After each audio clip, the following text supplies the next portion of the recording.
안녕하세요. 뻔뻔한 인간들에게 진절머리가 나서 이혼한 30대 여성입니다. 요즘 뉴스를 보면 정말 별의별 사람들이 다 있더라고요. 남들에게 피해를 주는데 거리낌 없는 인간들도 많고. 그리고 저는 그런 뉴스들을 접할 때면 그래도 다행이다. 내 주변엔 그런 사람들이 없어서 하고는 안도하곤 했는데 실은 등잔밑이 어두웠다고 해야 할까요? 다른 사람도 아니고 가족이라 생각했던 남편과 어머님이 딱 그런 사람들이었거든요.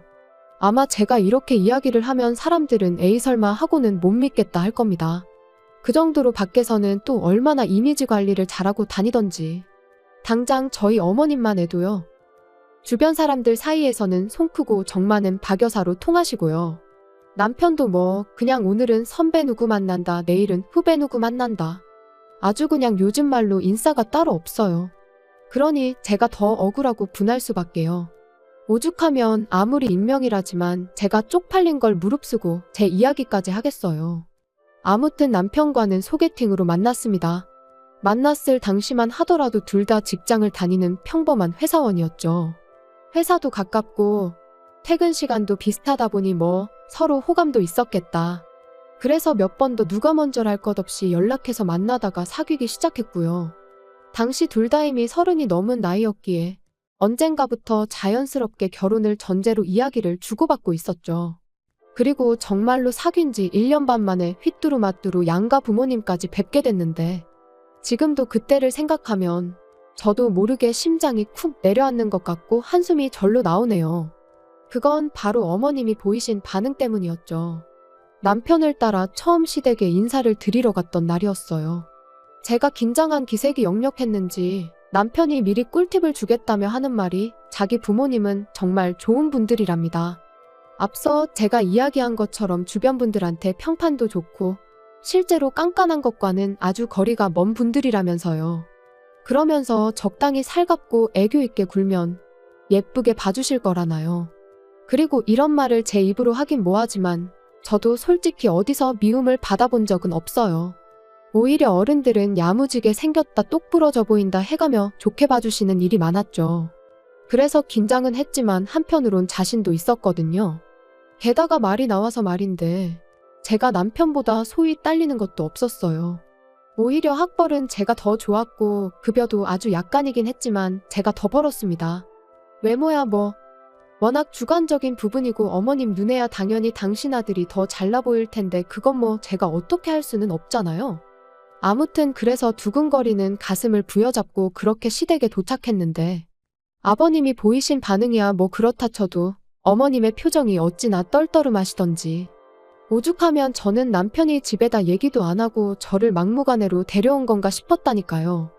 하지만 그래도 이내 어머님이 좀 표정을 푸시고는 들어오라 하시더니 식사는 당연히 하고 왔겠지? 그러시는데 여기서 2차로 충격을 받았죠. 그때가 1시 반이었거든요. 그리고 그것도 원래는 1시 약속이었는데 남편이 늦게 오는 바람에 늦은 건데 그리고 남편도 그땐 좀 민망했는지 아니 못 먹고 왔는데 좀 주시면 안 되냐며 능청을 떨대요. 그러니까 어머님이 좀 황당하단 얼굴로 저희 둘을 잠깐이었지만 빤히 보시더니 냉장고에서 이것저것 꺼내 한 끼 차려주시더라고요. 그런데 여기서 또 한 번 충격이었습니다. 먹던 반찬통을 그냥 그대로 내어주셨으니까요. 그러니 막말로 제가 무슨 밥 한 끼 얻어먹으려고 온 거지도 아니고 그래서 저도 깨작깨작 먹는 신용만 내다가 말았어요. 그랬더니 남편이 하는 말이 그래도 어머님 성의가 있는데 이건 아니지 않냐. 어이가 없었죠. 이 밥상 어디에서 도대체 성의를 찾아볼 수가 있는 건가 해서요. 게다가 그뿐만이 아니었습니다. 우여곡절 끝에 식사를 마치고 나니 남편이 제 옆구리를 꾹 찌르면서 설거지는 제가 하라는데 진짜 짜증이 나더라고요. 그런데 그때 어머님이 오셔서는 냅두랍니다. 당신 살림인데 왜 저를 시키냐면서요. 그리고 이때 전 솔직히 어머님을 다시 봤어요. 아, 어머님 성격이 원래 좀 털털하신 건가? 이런 모습이 바로 쿨한 시어머니인가? 그런 생각을 한 거죠. 그러면서 어머님에 대한 호감도가 급상승을 하고 지금 생각해보니 제가 너무 단순하고 멍청했다니까요. 그리고 이후로도 두어 번 더 시댁에 갔었는데 그때마다 어머님께선 딱히 저한테 뭘 시키시는 것도 바라시는 것도 없는 눈치셨어요. 그러니 저는 제가 좋은 어머님을 만났다 생각했고, 그래서 저도 정말 좋은 며느리가 되어드리고 싶었죠. 그런데 황당하게도 결혼식을 올리기가 무섭게 어머님은 완전히 다른 사람처럼 변하셨습니다. 신혼여행을 마치고 시댁에 인사를 드리러 갔던 날이었어요.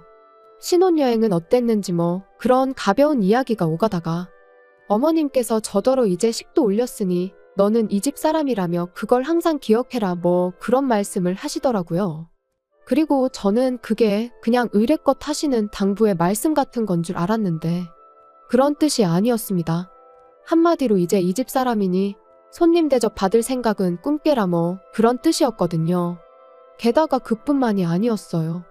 또 이런저런 이야기가 오가던 중 고부 갈등 그런 이야기가 나왔는데 제가 어머님한테 웃으면서 저는 정말 어머님하고 모녀처럼 지내고 싶다고 했거든요.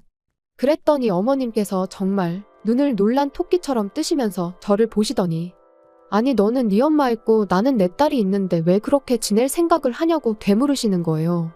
어찌나 민망하던지. 그리고 저는 정말 부끄럽게도 그게 그냥 어머님이 하시는 농담 같은 건 줄 알고 에이 그래도 저도 딸 시켜주세요 했거든요.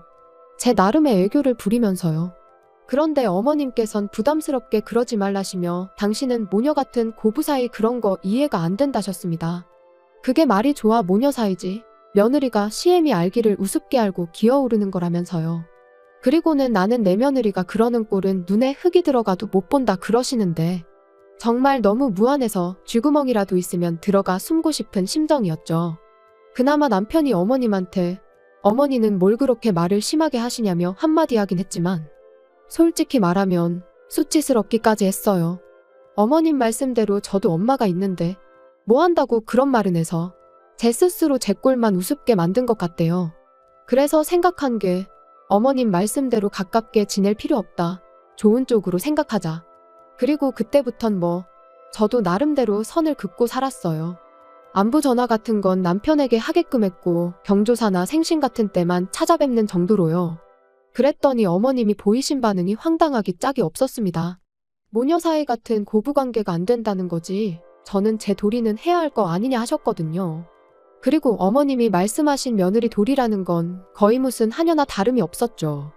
안부 전화는 물론이고 시댁에 밀린 살림도 저를 불러 하라고 하시질 않나. 심지어 당신이 약속이 있으니 저더러 회사에 휴가를 내고 와서 당신 가게 좀 보란 적도 있었죠. 그리곤 그럴 때마다 덧붙이는 말이 가족끼리 이 정도는 해줄 수 있지 않냐는데 며느리는 딸이 될 수 없다면서 며느리니까 귀찮고 하기 싫은 일은 해줘야 한다는 어머님의 그 이기적이고 뻔뻔한 논리에 정말 말문이 막히대요. 그런데 저도 참 답답했던 게 솔직히 그런 어머님의 요구사항을 들어드리면 저를 좀 예쁘게 봐주시려나 하는 미련을 버리질 못하고 있었어요. 그래서 번번이 끌려다니기 일쑤였지요. 그런데 아이러니하게도 결국 어머님 덕분에 완전히 정신을 차리게 되었으니 올해 초 가족이 다 같이 모이는 자리였는데 신우가 입이 대빨 나와서는 약속 시간보다 늦게 도착을 했어요. 그래서 어머님이 왜 이렇게 늦었냐고 물으시니 심해부 때문에 짜증나 죽겠다며 심해부 욕을 하기 시작하대요. 그런 거 있잖아요. 돈도 못 벌고 능력도 없으면서 사람을 귀찮게 한다. 그러니까 저희 어머님께서 신우더러 혹시 모르니까 절대로 애는 갖지 말랍니다. 이혼할 때 애 있으면 골치 아파진다면서요. 그런데 그 일이 있고 한 달쯤 지났을 무렵 남편이 저 몰래 사행성 게임을 하다 1억이 넘는 빚을 졌다는 걸 알게 됐어요. 너무 충격이었죠. 이런 거 저런 거 다 떠나서 사람 하나 정직한 거 그거면 됐다 생각했는데 그래서 도대체 무슨 정신으로 그랬냐니까 언젠가부터 술자리에 나가면 돈 자랑하는 인간들이 그렇게 많더랍니다. 그리고는 예전엔 형형하고 따르던 동생들까지 떨어져 나가니 자기도 돈이 좀 있어야겠다 싶었다면서. 그래서 딱 1억만 따고 그만하려고 했는데 어쩌다 보니 빚만 늘었다나요? 정말 믿었던 도끼에 발등 찍힌다더니 그때 그 절망감은 지금도 잊혀지지가 않아요. 그런데 이 일이 있고 얼마 후 시댁에 갔다가 우연히 어머님과 남편이 나누는 대화를 듣게 되었는데 어머님께서 남편한테 왜 니들 혼인신고는 안 하냐면서 일단 그것부터 하라시대요. 혼인신고 안 하고 있다가 제가 이혼이라도 하자고 들면 그 빚은 너 혼자 다 갚아야 한다면서요. 열불이 나더라고요. 막말로 먹고 사느라 진 빚도 아닌데. 게다가 신우는 심해부가 속을 썩인다니까 바로 이혼 얘기부터 꺼내시더니 며느리인 저는 당신 아들이 진 빚 같이 안 갚고 도망이라도 칠까봐 전전긍긍하시는 그 모습이 참으로 이기적이다 싶었죠. 그리고 저는 남편이 도대체 어머님의 그런 말씀에 뭐라고 대답할지가 너무 궁금했어요. 그래서 귀를 쫑긋 기울이고 안방으로 다가가는데 그 순간 도어락 열리는 소리가 나면서 아버님이 들어오셨거든요.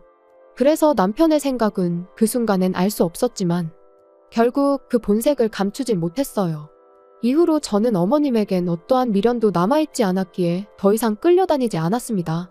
무례한 요구에는 싫다고 정확히 의사를 밝혔고 바로바로 거절했지요. 그랬더니 남편은 저더러 변했다며 요즘 왜 그렇게 어머님한테 곁을 안 내어주냐 따졌는데 그럴 때마다 네 엄마가 먼저 시작한 거라고 소리라도 지르고 싶은 걸 정말 이를 악물고 눌러 참을 뿐이었어요. 그러다 올 여름 어머님께서 병원에서 암 판정을 받으셨습니다. 원래부터 속이 안 좋단 말씀을 입에 달고 사셔서 아닌 게 아니라 제가 몇 번이나 병원에 같이 가드릴 테니 가보자고도 했었는데 그때마다 네가 의사냐며 저를 무시하기만 하시더니 그리고 그때부터 어머님의 병원 생활이 시작됐는데 아시겠지만 그게 보통 일이 아니잖아요. 통원 치료도 했다가 입원도 했다가 그리고 그게 환자 혼자 오가기가 쉽지 않다 보니 결국 누군가 한 명은 붙어 있어야 했는데 어이없게도 다들 당연하단 듯이 제가 해주길 바라더라고요. 심지어 어머님 본인조차 말이죠. 그리고는 하는 말이 신우는 손끝이 야무지지가 못해서 그리고 지 남편이랑 사이도 안 좋은데 친정엄마 간호까지 한다고 하면 그쪽에서 좋다고 하겠냐입니다. 그러니까 제가 해야 한다고요. 어이가 없어서 신우 사정은 제 알 바가 아니고 신우가 못하면 저희 남편이 하면 되는 거 아니냐 했어요. 어머님 말씀대로 어머님 자식들이 있는데 제가 왜 어머님 병수발을 드느냐고. 저는 나중에 저희 부모님 편찮으시면 그때 병수발 들어드릴 거라고 했죠. 그랬더니 저희 어머님이 저더러 뭘 한 줄 아세요? 저더러 너는 내가 죽게 생겼는데 그런 소리가 나오냐면서 아주 치사하답니다. 그런데 저도 저 나름대로 지난 2년간 이제는 어머님이 저를 좀 아껴주실까 챙겨주실까 하는 기대에 이리저리 끌려다닌 걸 생각하면 너무 섭섭하고 서운하고 억울했거든요. 그래서 어머님이야말로 정말 저한테 치사하고 야박하게 행동하시지 않으셨냐고 따졌어요. 그랬더니 아주 귀찮다는 듯이 알겠답니다. 당신이 다 미안하고 잘못했으니까 회사에 얘기해서 휴가나 내래요. 이건 뭐 정말이지 옆구리 찔러 절받기도 아니고 사과를 받았는데 어째선지 기분이 더 나빠지더라고요. 그래서 됐다고 사과하지 마시라 했습니다. 저는 어머님하고 거리를 두고 지내는 요즘 얼마나 몸도 마음도 편한지 모르겠다고 그러니까 앞으로도 가깝게 지내고 싶지 않다고요. 그랬더니 남편이 저를 밖으로 끌고 나와선 하는 말이 아무리 맺힌 게 많아도 지금 어머님이 이렇게 편찮으신데 그러면 안 된다대요. 그러다 막말로 자기 어머니 돌아가시기라도 하면 저 후회할 거라고. 그리고 자기도 그렇게 되면 저랑 못 산다고요. 그래서 어머님이 돌아가시면 그게 암 때문이지 나 때문이겠냐 받아쳤습니다. 그리고는 당신이야말로 내가 후회할까봐 걱정하지 말고 당신 도리부터나 똑바로 하라고 했어요. 아들이나 딸이나 지엄마 아프다는데 그 병간호를 남한테 미룰 궁리나 하고 있고 아주 웃기지도 않는다면서요. 그랬더니 남편이 뭐라는 줄 아세요? 정 제 생각이 그렇다면 알겠답니다. 대신 제가 제 할 도리를 안 하는 거나 마찬가지니까 돈으로 5천만 원을 달래요. 그걸로 간병인을 쓰던지 해야겠다면서요. 진짜 제정신이 아니구나 싶었습니다. 그래서 그럼 내가 어머님 병수발 들면 네가 나 5천만 원 줄 거냐니까. 그건 아니래요. 그리고는 하는 말이 시어머니 병간호는 원래 며느리가 하는 거라는데 그래서 그동안 어머님이 그렇게 나를 이리저리 부려먹어도 말만 한두 마디 하고 말았구나 싶대요. 남편 생각엔 자기 어머니가 하는 행동이 다 옳아 보였기에 그걸 적극적으로 말릴 생각이 없었다는 걸 그제서야 확실히 알게 된 거죠. 그래서 결국 며칠의 고민 끝에 남편에게 이쯤에서 헤어지자 했어요. 아무리 생각해봐도 어머님이 돌아가셔도 안 돌아가셔도 제가 욕을 먹을 건 뻔했고 남편이 앞으로 더더욱 어머니 편을 들면 들었지 제 편이 되어줄 것 같지도 않았으니까요. 아무튼 헤어지잔 제 얘기에 남편이 보인 반응은 뭐 울고불고 애가 따로 없더라고요. 가뜩이나 자기 빚도 갚아야 돼서 심란해 죽겠는데 어머니는 어떡하냐면서요. 그리고 그 순간 역시나 남편에게는 자기 자신과 어머님밖에 없다는 걸 확인한 저는 한층 더 후련하게 마음을 정리할 수 있었어요. 그래서 남편더러 나는 그간 할 만큼 했고 정말이지 그 노력을 단 한 번이라도 제대로 인정받아 봤다면 모를까? 이번에도 이러나 저러나 좋은 소리 못 들을 게 뻔한데 더는 내 인생을 쓸모없이 소비하고 싶지 않다 했습니다. 그래서 남편한테 너도 네 엄마가 나한테 어떻게 했는지 알지 않냐니까. 지금은 그런 거 생각 안 하고 자기 엄마 살리는 데만 집중하자는데 그 또한 너랑 신우가 할 일 아니겠냐 받아치곤 더는 나한테 동정심 사려들지 말라 했네요. 그리고 그렇게 하루아침에 남남이 되었습니다. 건너 들려오는 소식으론 어머님은 아직 투병 중이시고 신우는 이혼을 했다나 봐요. 사유는 잘 모르지만 원래 둘이 위태위태했는데 이제 신우가 아주 어머님 일에만 매달리게 되었으니 그렇게 된 게 아닌가 싶기도 하고.